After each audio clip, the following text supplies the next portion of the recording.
Hey folks, I know I'm a little bit late here, but I wanted to give my thoughts on the Bloomburrow Prerelease that I went to. I went to two of them, tell you what I played, give my thoughts on Limited, and just the set and format in general. So for Bloomburrow, I went to two because I was really into the set like everybody else. I think this was one of my game store's most popular pre-releases. They had 70 people attend on Friday night, which was just absolutely insane. So on Friday night, what did I play? I played white-green rabbits. I happened to open a good amount of rabbits, and I had a lot of good white cards for protection, but also removal. So I just kind of felt like that's what I got pushed into. As much as people want to focus on like the bomb cards and rares and mythics that really put you over the edge, don't always focus on just those, because a lot of the time, the really good commons and uncommons are what are going to win you the game. So I want to highlight three cards that were really, really good for me. So the first was Head of the Homestead. This basically is a 5-cost creature that when it comes in, it gives you 2 little creatures.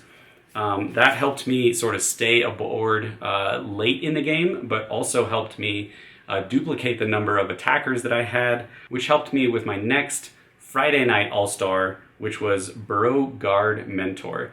It's a white-green rabbit trample that basically has power and toughness equal to the number of total creatures that you control. This guy was just an all-star, not just because he grew every time a rabbit came out, but because he had trample. And especially in a limited environment where removal is difficult, trample, you can't afford to just chump block because that extra damage is going to come through. So for those who did have removal, this was absolutely their target when they could find it, because he was very dangerous and definitely helped me get there. And I'm happy to report on Friday night I took first place with white-green rabbits. I went again on Saturday afternoon to play the second pre-release, and this time I went white-red mice, which is very similar. I think white-red mice is even more aggro or aggressive than rabbits, but I just opened a lot of white and red cards, and especially one of my all-stars for Saturday, which was Seedglaive Mentor. The thing that makes Seedglaive Mentor so good is that it has vigilance and haste.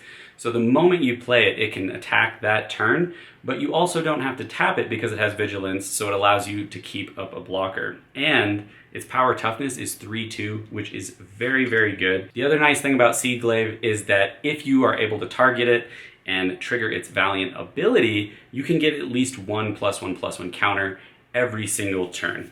And that leads me to my next card, which was very good in Valiant Mice, Brave Kin Duo. I believe I opened 2 of these, and every game I saw this card at least once. And so you can tap it and pay 1 to give another creature +1/+1. If you're targeting the Seedglaive, for instance, on turn 4, you can not only give it a counter, but give it that additional +1/+1. So it's extremely like a potent combo if you can get the mice working together and continually and reliably trigger that Valiant ability. The last card that I want to call out for mice when I played it on Saturday was Kindle Spark Duo.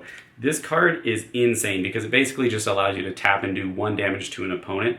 I opened 3 of these and was lucky enough to see it in all but 2 games that I played on Saturday. I think we played 3 rounds on Saturday.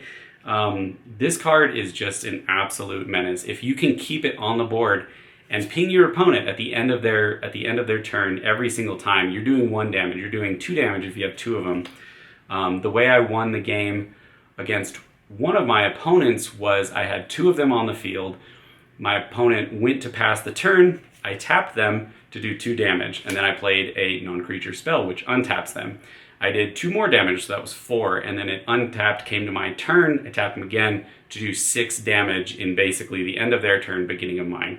This card is crazy good in Limited. I would also say that it's very, very good in Draft, which is another limited environment, but especially if you open multiple of these, it might be a good idea to go red. Finally, I want to highlight 2 cards that were just all-stars because I opened them both days. So the first one is Crumb and Get It, which is not only a pump spell, but protects your creature.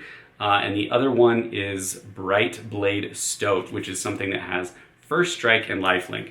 Not only is it incredible because it's constantly gaining you life, even if you just have to chump block, but the First Strike deters a lot of people from trying to block it because they're not going to get to eliminate your weasel since you do damage before the normal damage step. I opened those cards both Friday and Saturday, and they were absolute all-stars, and I would include them again if I'm playing white. So next, what decks did I play against? I thought this was interesting because I didn't see as much variation as I thought there was going to be, but I think if you open certain colors, you probably wanted to tend toward being like white-red, white-green, red-green, or red-black. So definitely red in there. Red was a very popular color.